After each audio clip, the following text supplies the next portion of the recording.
hidup oleh iman dan kuasa kebangkitan Yesus. Galatia 2 ayat yang ke-20. Namun aku hidup, tetapi bukan lagi aku sendiri yang hidup, melainkan Kristus yang hidup di dalam aku.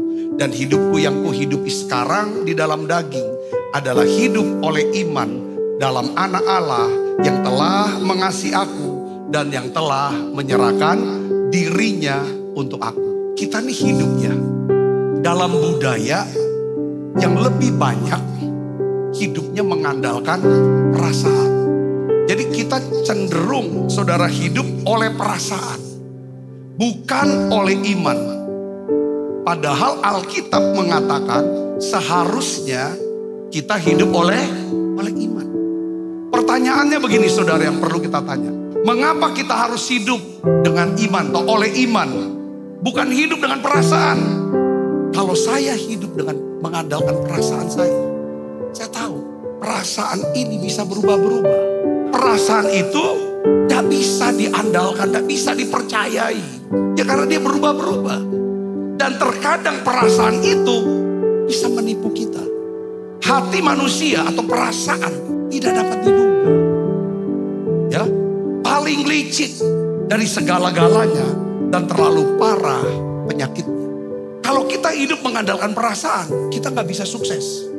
Saya melihat sudah orang-orang besar, orang-orang sukses, orang-orang hebat, mereka tidak hidup mengandalkan perasaan mereka atau mood mereka. Tapi mereka bisa melakukan apa yang harus dia lakukan.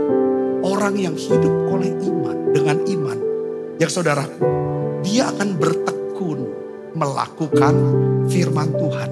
Sekalipun mereka gak mood untuk lakukan itu. Selalu ada waktu untuk berlaku ramah.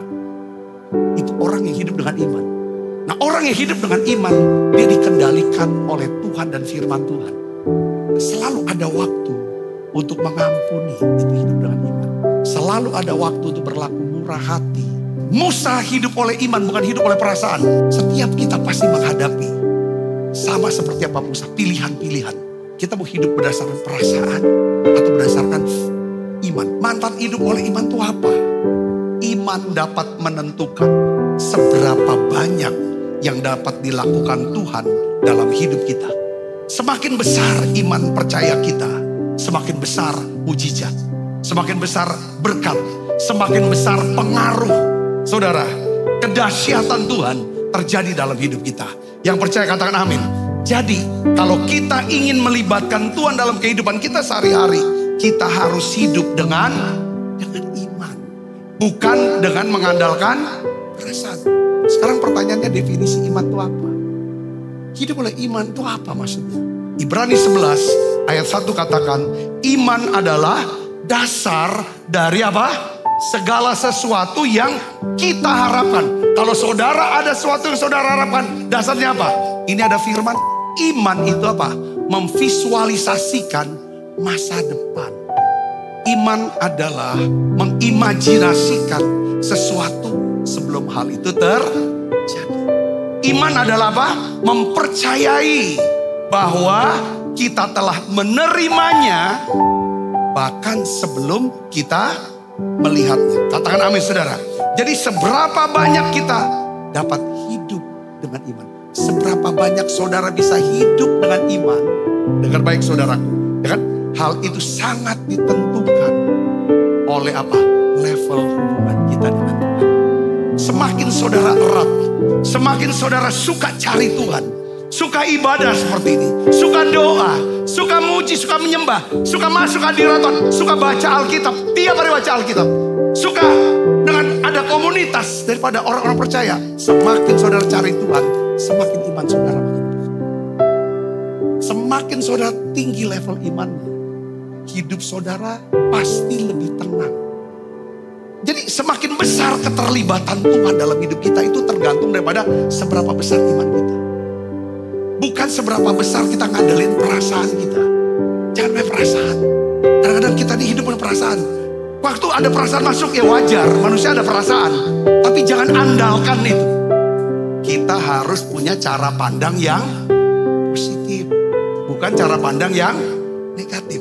cara pandang kita itu akan menentukan daripada hidup kita. Bukan keadaan kita yang menentukan hidup kita. Kapan Tuhan berkenan? Pada waktu Tuhan melihat iman di hati kita. Jaga iman, pelihara iman, hidup oleh iman. Kita pasti masuk tanah perjanjian. Ya, orang yang hidup oleh iman adalah orang yang selalu berusaha hatinya, pikirannya dipenuhi dengan damai sejahtera. Untuk bisa ada damai sejahtera, saudara dan saya, ketika kita diserang dengan perasaan-perasaan yang negatif. Entah perasaan takut, entah perasaan sedih, entah perasaan susah, perasaan marah, terluka. Semua perasaan itu Tuhan bilang, sekarang nyatakan itu pada aku. Saudara, jangan sampai ada sesuatu kesulitan atau masalah atau pergumulan dalam hidup saudara membuat saudara stuck, terhenti. Sehingga saudara tidak melakukan apapun hanya karena ada masalah ini. Tuhan mau tetap kerjakan tugas saudara. Tetap lakukan. Kerjakan apa yang bisa dikerjakan. Semua yang bisa dikerjakan, kerjakan. Yang ini, masalah yang ini yang saudara tidak bisa selesaikan, nyatakan dalam doa. Permohonan dengan ucapan syukur. Sampai saudara memiliki damai sejahtera. Kalau diserang lagi ketakutan, diserang lagi yang namanya pikiran-pikiran yang negatif, kesedihan, doa lagi. Nyatakan itu ke Tuhan. Minta Tuhan tolong. Ya kan, tolong aku bisa selesai. Jawab aku Tuhan. Karena Tuhan bisa turut bekerja kalau dia ada iman. Iman itu tanda kita ada iman. Di sini ada damai sejahtera. Tuhan berkenan, Tuhan bisa bekerja, Tuhan bisa menolong buat mujizat karena ada iman. Tanda kita punya iman adalah ada damai sejahtera. Kalau hilang damai sejahtera, itu tandanya, saudara, iman kita sudah tidak bekerja. Bukan tidak ada, tidak bekerja. Yang ada yang bekerja adalah ketakutan. Ketakutan, kekhawatiran, tanda iman kita nggak bekerja. Kita berfokus kepada diri kita, kekuatan kita. Kita berfokus kepada apa? Keadaan kita. Kita berfokus kepada orang manusia, orang lain. Kita tidak berfokus kepada apa? Kepada firman dan Tuhan. Kalau kita berfokus pada Tuhan dan firman, pasti ada iman yang membuat kita ada damai sejahtera. Damai sejahtera itu ada kalau ada kita mau hidup dengan iman, bukan dengan perasaan. Setiap orang yang overthinking pasti punya alasan. Alasan untuk menjadi negatif, untuk khawatir, untuk takut. Kenapa? Karena memang dia tidak percaya bahwa Tuhan dapat melakukan sesuatu yang mustahil dia lakukan. Betul, seringkali kita berpikir yang apa yang kita pikirkan, yang kita takutkan, kata Ayub, itulah yang mendatangi kita. Apa yang kita percayai dari firman Tuhan, itulah yang mendatangi kita. Katakan amin.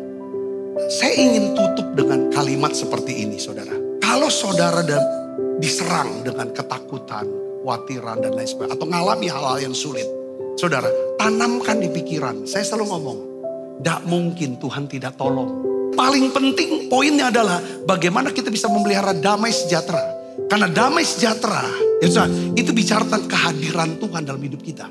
Jangan hidup dengan cengeng, dengan perasaan, tapi hidup dengan iman.